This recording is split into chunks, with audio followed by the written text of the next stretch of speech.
श्री राम दोस्तों, क्या श्री राम जी को पहले से पता था कि वनवास के दौरान कौन कौन से कष्ट आएंगे? आखिर वनवास के वो कौन से कष्ट थे जिनका जिक्र श्री राम ने माँ जानकी से किया था? सुनिए रोचक कथा। पिता दशरथ द्वारा 14 वर्ष के वनवास की आज्ञा स्वीकार करने के बाद भगवान राम ने माँ जानकी से वहां के किन कष्टों के बारे में बताया? आखिर वह माँ सीता को अपने साथ वन मार्ग में जाने से क्यों मना कर रहे थे? आइए जानते हैं वनवास के दौरान वो कौन से कष्ट थे जो श्री राम पहले से जानते थे। भगवान राम तो अंतर्यामी और नीति के हर गुड रहस्यों को जानने वाले पर ब्रह्मा स्वरूप माने जाते हैं। माँ कैकेयी के राजा दशरथ से वरदान मांगने के बाद जब यह सुनिश्चित हुआ कि श्री राम ही 14 वर्ष के लिए वनवास जाएंगे, तब माँ सीता ने यह प्रण लिया था कि वह भी प्रभु श्री राम की साथ वनवास यात्रा में जाएंगी। उन्होंने भी वन मार्ग की यात्रा में श्री राम के साथ जाने की हट लगा ली। प्रभु श्री राम भला कैसे अपने प्राण प्रिय जानकी जी को वन मार्ग में दुखी देख सकते थे? वह अच्छे से जानते थे कि एक वनवासी को किन पड़ावों से गुजरना पड़ता है और वहां किस प्रकार के कष्ट और घोर दुख है। इसलिए उन्होंने माँ सीता को वन मार्ग के दुखों का वृत्तांत समझाते हुए उन्हें साथ न चलने के लिए कहा। प्रभु राम ने माँ सीता से कहा कि आप राजमहलों में रहें। 14 वर्ष के वनवास में घोर दुख के सिवा और कुछ भी नहीं है। पिता की आज्ञा का पालन करना मेरा परम धर्म है, अतः आप इस वन के कष्टों को जान लीजिए। आज हम आपको वाल्मीकि रामायण के अयोध्या कांड के 28वें अध्याय के बारे में बताते हैं। रामायण श्री राम द्वारा बताए गए वनवास के दुखों का वर्णन बताने जा रहे हैं। आइए जानते हैं प्रभु राम ने 14 वर्ष के वनवास के कष्टों के बारे में क्या कहा है। श्री राम सीता जी से कहते हैं कि वन निवास करने वाले मनुष्य को विभिन्न प्रकार के कष्ट भोगने पड़ते हैं। मैं उन्हें आपको बताने जा रहा हूँ। पहाड़ों से गिरने वाले झरनों की आवाज से वन की गुफाओं में रहने वाले शेर उन्हें सुनकर दहाड़ने लग जाते हैं। उनकी यह गर्जना सुनना बड़ी दुखदायी है, इसलिए वन का मार्ग बहुत ही कष्टकारी है। वन में कई सारे जंगली पशु मनुष्य को देखते ही उनको अपना शिकार बनाने का प्रयास करते हैं। इसलिए वन का मार्ग इतना सरल नहीं है और वह घोर दुखों से भरा हुआ वन है। वन के मार्ग में अनेकों प्रकार की नदियां हैं, उनमें ग्रह रहते हैं। उन नदियों में कीचड़ अधिक होने के कारण उन्हें पार करना बहुत कठिन है। वहां जंगली हाथी भी घूमते हैं। वन का मार्ग सदा कष्टकारी ही होता है। प्रभु राम आगे कहते हैं कि वन के उन भीषण जंगलों के रास्तों में कांटों वाली लताएं हैं। जंगली पशु आवाज से गर्जना करते रहते हैं। वहां जल पीने के लिए ढूंढना पड़ता है। वन के मार्ग में हर जगह घोर दुख संताप बिखरा हुआ है। एक वनवासी के लिए मन को वश में रखना पड़ता है और पेड़ों से गिरे हुए रूखे सूखे फलों को ही भोजन के रूप में खाकर दिन रात धैर्य रखना पड़ता है। वहां घोर दुखों के सिवा कुछ भी नहीं है। इन सब कष्टों के अलावा प्रभु राम ने बताया कि वनवास करने वाले लोगों को जैसा भोजन मिले वही खाना पड़ता है। वहां आंधी, घोर अंधकार, भूख का कष्ट और अन्य भय लगे रहते हैं। इसी के साथ वहां निम्न प्रकार के सांप रास्तों में विचरते रहते हैं और विष वाले बिच्छू, कीड़े मकोड़े, अन्य कीट पतंगे दुखदायक है। वन मार्ग में मनुष्य को इन शारीरिक कष्टों को भोगने के सिवा और कुछ भी नहीं है। इसलिए मेरा आपसे निवेदन है कि आप वनवास में चलने की हट न करें। परंतु माँ जानकी ने यह प्रण किया कि इन सब के बावजूद भी वह श्री राम के साथ वनवास में जाएंगी। तो इस तरह से राम को पहले से ही पता था कि वनवास में क्या क्या कष्ट होने वाले हैं। श्री राम जी की अंगूठी देखकर माता की आंखों में आंसू आ गए। माता सीता की खोज। जब विभीषण ने बताया बजरंगबली को माता सीता का पता। समुद्र तट पर पहुंचने के बाद हनुमान जी एक पर्वत के ऊपर चढ़ गए और वहां से उन्होंने लंका की ओर देखा। लंका का राज्य उन्हें दिखा, जिसके सामने एक बहुत बड़ा द्वार था और पूरी लंका सोने की बनी हुई थी। हनुमान जी ने एक छोटे मच्छर के आकार जितना रूप धारण किया और वो द्वार के अंदर जाने लगे। उसी द्वार पर लंकनी नामक राक्षसी रहती थी। उसने हनुमान जी का रास्ता रोका तो हनुमान जी ने एक जोर का गुस्सा दिया और नीचे जा गिरी। उसने डर के मारे हनुमान जी के आगे हाथ जोड़ लिए और लंका के भीतर जाने के लिए अनुमति दे दी। हनुमान जी ने माता सीता को महल के हर जगह पर ढूंढा, पर उन्हें कहीं माता सीता नहीं मिली। थोड़ी देर ढूंढने के बाद उन्हें एक ऐसा महल दिखाई दिया जिसमें एक छोटा सा मंदिर था, एक तुलसी का पौधा था। हनुमान जी यह देखकर अचंभे में पड़ गए और उन्होंने यह जानने की इच्छा की कि आखिर ऐसा कौन है जो इन असुरों के बीच श्री राम का भक्त है। यह जानने के लिए हनुमान जी ने एक ब्राह्मण का रूप धारण किया और दरवाजे पर जाकर पुकारा। विभीषण अपने महल से बाहर निकले और जब उन्होंने हनुमान जी को देखा तो वो बोले, हे महापुरुष, आपको देखकर मेरे मन को अत्यंत सुख मिल रहा है। क्या आप समय श्री राम हैं?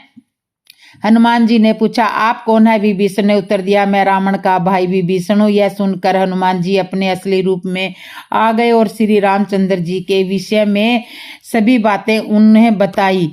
विभीषण ने निवेदन किया, हे पवन पुत्र, मुझे एक बार श्री राम से मिलवा दो। हनुमान ने उत्तर दिया, मैं श्री राम जी से जरूर मिलवा दूंगा, परंतु पहले मुझे यह बताएं कि मैं जानकी माता से कैसे मिल सकता हूँ। विभीषण ने हनुमान जी को बताया कि रावण ने सीता माता को अशोक वाटिका में कैद करके रखा है। यह जानने के बाद हनुमान जी ने एक छोटा रूप धारण किया और वह अशोक वाटिका पहुंचे। वहां पहुंचने के बाद उन्होंने देखा कि रावण अपनी दासियों के साथ उसी समय वाटिका में पहुंचा और सीता माता को अपनी ओर देखने के लिए दंड भेद का उपयोग किया और तब श्री सीता माता ने एक बार भी उसकी तरफ नहीं देखा। रावण ने सभी राक्षसियों को सीता माता को डराने के लिए कहा, पर त्रिजटा नाम की राक्षसी ने माता सीता की बहुत मदद की और देखभाल भी की और अन्य राक्षसियों को भी डराया, जिससे अन्य सभी राक्षसियां भी सीता से अच्छे से देखभाल करने लगी। कुछ देर बाद हनुमान जी ने सीता जी के सामने श्री राम जी की अंगूठी डाल दी। श्री राम नाम से अंकित अंगूठी देखकर सीता माता की आंखों में आंसू आ गए और आंसू निकल पड़े, परंतु सीता माता को संदेह हुआ कि कहीं यह रावण की कोई चाल तो नहीं है। तब सीता माता ने पुकारा कि कौन है जो यह अंगूठी लेकर आया। इसके बाद हनुमान जी प्रकट हुए, पर हनुमान जी को देखकर सीता माता को विश्वास नहीं हुआ। इसके बाद हनुमान जी ने मधुर वचनों के साथ रामचंद्र जी के गुणों का वर्णन किया और बताया कि वो श्री राम जी के दूत हैं। सीता ने व्याकुलता से श्री राम जी का हालचाल पूछा। हनुमान जी ने उत्तर दिया, हे माते, श्री राम जी ठीक हैं और वे आपको बहुत याद करते हैं और वे बहुत जल्दी ही आपको लेने आएंगे और मैं शीघ्र ही आपका संदेश रामचंद्र जी के पास पहुंचा दूंगा। तभी हनुमान जी ने सीता जी से श्री रामचंद्र जी को दिखाने के लिए कोई चिन्ह मांगा तो माता सीता ने हनुमान जी को अपने कंगन उतार कर दे दिए। तो इस तरह से राम जी की अंगूठी देखकर सीता माता की आंखों में आंसुओं की धारा बह गई। जब सुलोचना ने श्री राम से कहा, प्रभु, मैं अपने पति का शीश लेने के लिए आई हूँ। श्री राम ने क्यों कहा कि मेघनाथ का मस्तक अगर पृथ्वी पर गिर गया तो हमारी सारी सेना का ध्वंस हो जाएगा। सुलोचना वासुकी नाग की पुत्री थी और लंका के राजा रावण की पुत्र वधु मेघनाथ की पत्नी थी। लक्ष्मण के साथ हुए एक भयंकर युद्ध में मेघनाथ का वध हुआ। उसके कटे हुए शीश को भगवान राम के शिविर में लाया गया। अपने पति की मृत्यु का समाचार पाकर सुलोचना ने अपने ससुर रावण से राम के पास जाकर पति का शीश लाने के लिए प्रार्थना की, किंतु रावण इसके लिए तैयार नहीं हुआ।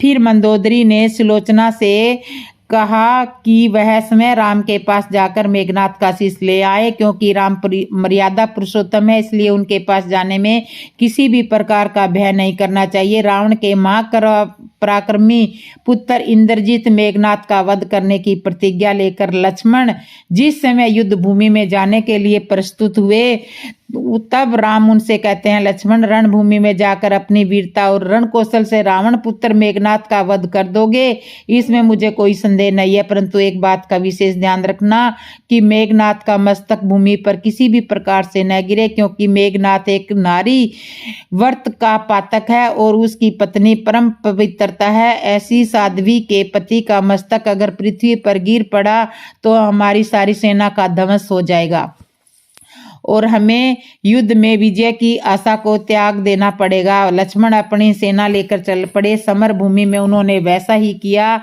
युद्ध में अपने बाणों से उन्होंने मेघनाथ का मस्तक उतार लिया, पर उसे पृथ्वी पर नहीं गिरने दिया। हनुमान उस मस्तक को रघुनंदन के पास ले आए। मेघनाथ की दाहिनी भुजा आकाश में उड़ती हुई उसकी पत्नी सुलोचना के पास जाकर गिरी। सुलोचना चकित हो गई। दूसरे ही क्षण अत्यंत दुख से कातुर होकर विलाप करने लगी, पर उसने भुजा को स्पर्श नहीं किया। उसने सोचा संभवतः यह भुजा किसी अन्य व्यक्ति की भी हो सकती है। ऐसी दशा में पर पुरुष के स्पर्श का दोष मुझे लगेगा। निर्णय करने के लिए उसने भुजा से कहा, यदि तू मेरे स्वामी की भुजा है तो मेरे पतिव्रत की शक्ति से युद्ध का सारा वृत्तांत लिख करके बता। भुजा में दासी ने लेखनी पकड़ा दी। लेखनी ने लिख दिया, प्राण प्रिय, यह भुजा मेरी है। युद्ध भूमि में श्री राम के भाई लक्ष्मण से मेरा युद्ध हुआ। लक्ष्मण ने कई वर्षों से पत्नी अन्न और निद्रा छोड़ रखी थी। वे तेजस्वी तथा समस्त दिव्य गुणों से संपन्न है। संग्राम में उसके आगे मेरी एक नहीं चली। अंत में उन्हीं के बाणों के प्रहार से मेरा प्राणांत हो गया। मेरा शीश श्री राम के शिविर में है। पति की भुजा लिखित पंक्तियां पढ़ते ही सुलोचना व्याकुल हो गई। पुत्र वधु के विलाप को सुनकर लंकापति रावण ने आकर कहा, शोक ना कर पुत्री, प्रातः होते ही शस्त्रों मस्तक मेरे बाणों से कट कर पृथ्वी पर लौट जाएंगे। मैं रक्त की नदियां बहा दूंगा। करुणा चित्कार करती हुई सुलोचना बोली, पर इससे मेरा क्या लाभ होगा? सहस्त्रों नहीं, करोड़ों शीश भी मेरे स्वामी के शीश के अभाव की पूर्ति नहीं कर सकेंगे। सुलोचना ने निश्चय किया कि मुझे अब सती हो जाना चाहिए, किंतु पति का शव तो रामदल में पड़ा हुआ था, फिर वह कैसे सती होती? तब उसने ससुर रावण से कहा कि अपना अभिप्राय कहकर अपने पति का शव मंगवाने के लिए कहा। तब रावण ने मना करने पर मंदोदरी ने कहा कि देवी, तुम समय ही रामदल में जाकर अपने पति का शीश प्राप्त करो। जिस समाज में बाल ब्रह्मचारी हनुमान, परम जितेरिय लक्ष्मण और एक पतिवर्ती भगवान श्री राम विद्वान है, उस समाज में तुम्हें जाने से डरना नहीं चाहिए। मुझे विश्वास है कि इन सतुत्य महापुरुषों के द्वारा तुम निराश नहीं लौटाई जाओगी। सुलोचना के आने का समाचार सुनते श्री राम खड़े हो गए और समय चलकर सुलोचना के पास आए और बोले, देवी, तुम्हारे पति विश्व के अत्यंत पराक्रमी योद्धा थे। उनमें बहुत से सद्गुण थे, किंतु विधि की लेखनी को कोई बदल नहीं सकता। आज तुम्हें इस तरह देखकर मेरे मन में पीड़ा हो रही है। सुलोचना भगवान की स्तुति करने लगी। श्री राम ने उसे बीच में ही टोकते हुए कहा, देवी, मुझे लज्जित ना करो। पवित्रता की महिमा अपार है, उसकी शक्ति की तुलना नहीं। मैं जानता हूं कि तुम परम सती हो। तुम्हारे सती से तो विश्व भी थर्राता है। अपने समय यहाँ आने का कारण बताओ कि मैं तुम्हारी क्या सहायता कर सकता हूँ। सुलोचना ने अश्रुपूरित नयनों से प्रभु की ओर देखा और बोली, राघवेंद्र, मैं सती होने के लिए अपने पति का मस्तक लेने के लिए यहाँ पर आई हूँ। श्री राम ने शीघ्र ही सहस्मान मेघनाथ का शीश मंगवाया और सुलोचना को दे दिया। पति का छिन्न शरीर देखते ही सुलोचना का हृदय अत्यधिक द्रवित हो गया। उसकी आंखों से आंसुओं की धारा बरसने लगी। जोर जोर से विलाप रोते रोते उसने पास खड़े लक्ष्मण की ओर देखा और कहा, सुमित्रा नंदन, तुम भूल कर भी गर्व मत करना कि मेघनाथ का वध मैंने किया है। मेघनाथ को धराशायी करने की शक्ति विश्व में किसी के पास नहीं। यह तो 2 पतिव्रता नारियों का भाग्य था। आपकी पत्नी पतिव्रता है और मैं भी पति चरणों में अनुरक्ति रखने वाली उनकी अनन्य उपासिका हूँ। पर मेरे पति देव पवित्रता नारी का अपहरण करने वाले पिता का अन्न खाते हैं और उन्हीं के लिए युद्ध में उतरे थे। इसी से मेरे जीवन का धन परलोक सिधारे। सभी योद्धा सुलोचना को राम शिविर में देखकर चकित थे। वे यह नहीं समझ पा रहे थे कि सुलोचना को यह कैसे पता चला कि उसके पति का आशीष भगवान राम के पास है। जिज्ञासा शांत करने के लिए सुग्रीव ने पूछ ही लिया कि यह आपको कैसे ज्ञात हुआ कि मेघनाथ का आशीष श्री राम के शिविर में है। सुलोचना ने स्पष्ट से बता दिया कि मेरे पति की भुजा युद्ध भूमि से उड़ती हुई मेरे पास चली गई थी, उसी ने लिखकर मुझे बताया है। व्यंग भरे शब्दों में सुग्रीव बोल उठे, निष्प्राण पूजा यदि लिख सकती है तो यह कटा हुआ सिर भी हंस सकता है। श्री राम ने कहा, व्यर्थ की बातें मत करो मित्र, पवित्रता से के महामंत्र को तुम नहीं समझते। यदि वह चाहे तो यह कटा हुआ सिर भी हंस सकता है। श्री राम की मुख कृति देखकर सुलोचना उनके भाव को समझ गई। उसने कहा, यदि मैं मन कर्म वचन और कर्म से पति को देवता मानती हूँ तो मेरे पति का यह निर्जीव मस्तक हंस उठे। निसलोचना की बात पूरी भी नहीं हुई थी कि कटा हुआ मस्तक जोर जोर से हंसने लगा। यह देखकर सभी दंग रह गए। सभी ने पवित्रता सुलोचना को प्रणाम किया। तभी पवित्रता की महिमा से प्रचलित हो गए थे। चलते चलते सुलोचना ने श्री राम से प्रार्थना की, भगवान आज मेरे पति की अंत्येष्टि क्रिया है और मैं उनकी सहचरी उनसे मिलने जा रही हूँ, अतः आज युद्ध बंद रहे। श्री राम ने सुलोचना की प्रार्थना स्वीकार कर ली। सुलोचना पति का शरीर लेकर वापस लंका आ गई। लंका में समुद्र के तट पर एक चंदन की चिता तैयार की गई। पति का आशीष गोद में लेकर सुलोचना चिता पर बैठी और धधकती हुई अग्नि में कुछ ही क्षणों में सती हो गई। तो इस तरह से सुलोचना ने श्री राम से अपने पति का शीश लेने के लिए गई थी। अब पति का शीश गोद में लेकर चिता की अग्नि में बैठी सुलोचना। शेषनाग ने अपनी ही पुत्री सुलोचना को क्यों दिया था श्राप? सती सुलोचना की कथा। एक बार माता सीता ने शेषनाग को श्री हरि विष्णु के हाथ की कलाई पर कसकर बांध दिया, जिससे उसके नेत्र से 2 आंसू निकल गए और उन 2 आंसुओं की बूंद से 2 सुंदर कन्याएं उत्पन्न हुई। उनमें पहली कन्या का नाम सुनैना और दूसरी कन्या का नाम सुलोचना रखा गया। सुनैना का विवाह मिथिला राज्य के राजा जनक से किया गया था। सुलोचना का विवाह देवराज इंद्र के पुत्र जयंत से निश्चित हुआ था, किंतु जब सुलोचना को पता चला कि असुरों के सम्राट रावण के पुत्र मेघनाथ ने इंद्र और उनके पुत्र जयंत को हरा दिया तो सुलोचना को मन ही मन मेघनाथ से प्रेम हो गया और मेघनाथ भी सुलोचना के सौंदर्य पर मुग्ध हो गया और दोनों ने विवाह कर लिया। जब नागराज शेषनाग को ये बात पता चली तो उन्होंने सुलोचना को क्रोधित होकर ये श्राप दिया कि तुमने जिस अधर्मी को अपना पति चुना है उसका वध त्रेता युग में मेरे ही हाथों से होगा। इसी श्राप के कारण मेघनाथ का वध शेषनाग ने लक्ष्मण का रूप धरकर किया। सुलोचना की कथा इस प्रकार है। सुलोचना शेषनाग की पुत्री और लंका के राजा रावण के पुत्र मेघनाथ की पत्नी थी। लक्ष्मण के साथ हुए एक भयंकर युद्ध में मेघनाथ का वध हुआ। उसके कटे हुए शीश को भगवान श्री राम के शिविर में लाया गया। अपने पति की मृत्यु का समाचार पाकर सुलोचना ने अपने ससुर रावण से श्री राम के पास जाकर पति का शीश लाने की प्रार्थना की, किंतु रावण इसके लिए तैयार नहीं हुआ था। फिर मंदोदरी ने सुलोचना से कहा कि वह स्वयं राम के पास जाकर मेघनाथ का शीश ले आए, क्योंकि श्री राम मर्यादा पुरुषोत्तम है, इसलिए उनके पास जाने में किसी भी प्रकार की कोई भय नहीं करना चाहिए। रावण के महापराक्रमी पुत्र इंद्रजीत मेघनाथ का वध करने की प्रतिज्ञा लेकर लक्ष्मण जिस समय युद्ध भूमि में जाने के लिए प्रस्तुत हुए, तब राम उनसे कहते हैं, लक्ष्मण, रणभूमि में जाकर तुम अपनी वीरता और कर्ण कौशल से रावण पुत्र मेघनाथ का वध कर दोगे, इसमें मुझे कोई भी संदेह नहीं है, परंतु एक बात का विशेष ध्यान रखना कि मेघनाथ का मस्तक पृथ्वी पर न गिरने पाए। इस क्योंकि मेघनाथ पराक्रमी एक नारी व्रत का पातक है और उसकी पत्नी परम पवित्रता है। ऐसी साध्वी के पति का मस्तक अगर पृथ्वी पर गिर जाए तो हमारी सारी सेना का ध्वंस हो जाएगा। रावण अपनी सेना लेकर चल पड़े। समर भूमि में उन्होंने वैसा ही किया। युद्ध में अपने प्राणों से उन्होंने मेघनाथ का मस्तक उतार दिया पर उसे पृथ्वी पर नहीं गिरने दिया। हनुमान उन मस्तक को लेकर रघुनाथ जी के पास लेकर आ गए। मेघनाथ की दाहिनी भुजा आकाश में उड़ती हुई अपनी पत्नी सुलोचना के पास जाकर गिर पड़ी। सुलोचना चकित होगी। दूसरे क्षण अत्यंत दुख से कातर होकर विलाप करने लगी, पर उसने भुजा को स्पर्श नहीं किया। उसने सोचा कि यह भुजा किसी दूसरे व्यक्ति की भी हो सकती है।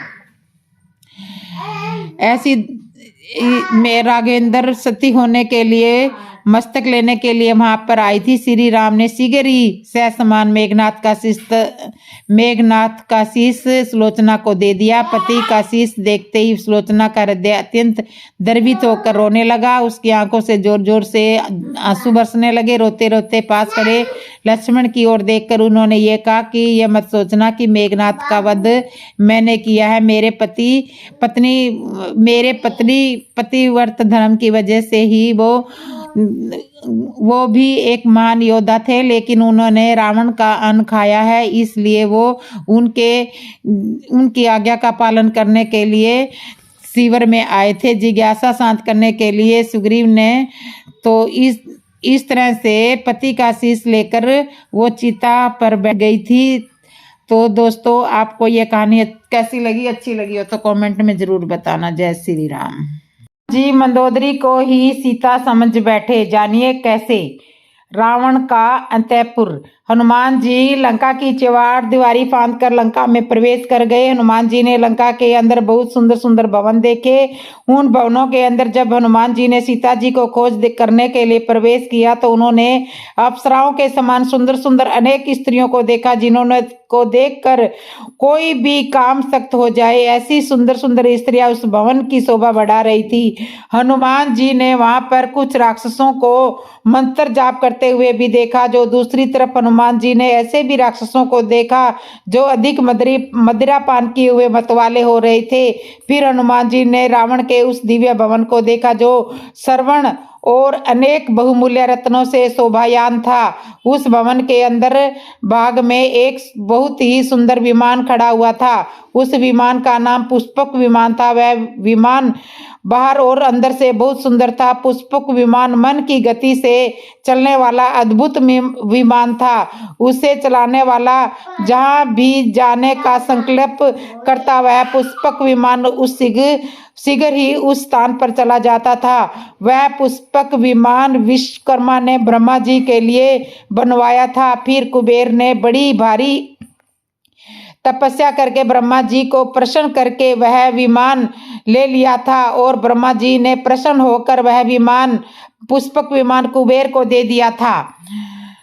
रावण ने कुबेर को बलपूर्वक परास्त करके वह पुष्पक विमान कुबेर से छीन लिया। उस विमान में अनेक बहुमूल्य रत्न लगे हुए थे। हनुमान जी उस विमान पर चढ़ गए। उस विमान में अनेक सुंदर सुंदर विशाल अटकलाएं बनी हुई थी। फिर हनुमान जी थोड़ा आगे बढ़े तो उन्होंने देखा कि जहां तहां मदिरा से भरे हुए बर्तन रखे हुए थे। अनेक बर्तनों में कई प्रकार के पक्षी और जानवरों के मांस भरे हुए थे। हनुमान जी सीता जी को ढूंढते ढूंढते उन सभी स्त्रियों को देखने लगे। हालांकि हनुमान जी तो बाल ब्रह्मचारी थे।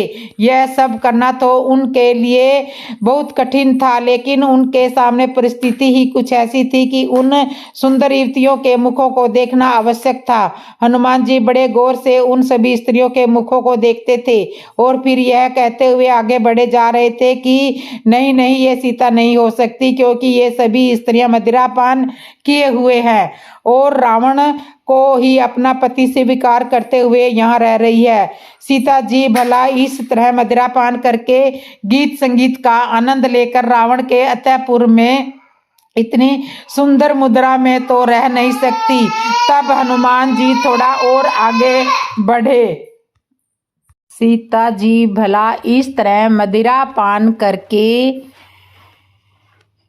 गीत संगीत का आनंद लेकर रावण के अंतःपुर में इतनी प्रसन्न मुद्रा में रह ही नहीं सकती। तब हनुमान जी फिर थोड़ा आगे बढ़े और फिर उन्होंने एक सुंदर भवन दिखाई दिया जिसमें एक बहुमूल्य रत्नों से जड़ित पलंग पड़ा था। उस पलंग पर रावण सोया हुआ था। वहां पर हनुमान जी ने रावण का एक ही मुख देखा और दो भुजाएं देखी। फिर हनुमान जी थोड़ा और आगे बढ़े तो उन्होंने एक और सुंदर कक्ष जिसमें बहुत सुंदर पलंग पड़ा हुआ था और उस पलंग पर हनुमान जी ने अत्यंत रूपवती स्त्री को सोते हुए देखा और उसका रंग गोरा था। उसके अंगों की क्रांति श्रवण के समान दमक रही थी। वह कोई और नहीं बल्कि रावण के अंतःपुर की स्वामिनी थी। उसका नाम मंदोदरी था। लेकिन उस सोई हुई मंदोदरी को हनुमान जी समझे कि यही सीता है। फिर तो हनुमान जी बड़े प्रसन्न हुए। उसके मन में बहुत आनंद आया। उनको बड़ी आत्म संतुष्टि हुई कि जिस कार्य के लिए वे इतनी दूर से समुद्र को लांग कर आए हैं वह कार्य पूरा हुआ। अब तो उनका उत्साह और अधिक बढ़ गया। लेकिन कुछ पल के बाद ही हनुमान जी ने सोचा कि क्या वास्तव में यही सीता है। फिर तो हनुमान जी के मन में संदेह व्याप्त हो गया। उसके मन में अनेक तर्कों ने जन्म लिया। सबसे पहले तो स्पष्ट तर्क तो यही था कि सीता जी को श्री रामचंद्र जी से छीनकर रावण यहाँ तक लेकर आया है। वे अपने पति के अलावा किसी और पुरुष को देख भी नहीं सकती। फिर वह दूसरे किसी पुरुष के अंतःपुर में इतनी शांत मुद्रा में वह भी इतने अलौकिक पलंग पर कैसे सो सकती है। अतः आवश्यक ही यह कोई और स्त्री है। सीता जी तो नहीं हो सकती। वे बेचारी राम के वियोग में बहुत दुखी होंगी। उनका तो रो रो कर बुरा हाल होगा। नहीं नहीं, यह सुंदर स्त्री कोई और होगी। सीता जी तो नहीं हो सकती। फिर से हनुमान जी उदास होते हुए उस मधुशाला में इधर उधर घूमने लगे और अनेक स्त्रियों के मुख देख देख कर विचार करने लगे कि आखिर सीता जी कहाँ मिलेगी। उन्होंने रावण के पूरे अंतःपुर में सभी स्त्रियों को देख डाला। ना चाहते हुए भी उन्होंने कोई सोई हुई स्त्रियों के मुखों को देखा। लेकिन उन्हें किसी भी स्त्री को देखकर यह संतुष्टि नहीं हुई कि इनमें से कोई सीता जी होगी। उसके बाद उन्होंने उस रावण के अंतःपुर को छोड़ दिया और बाहर निकल गए।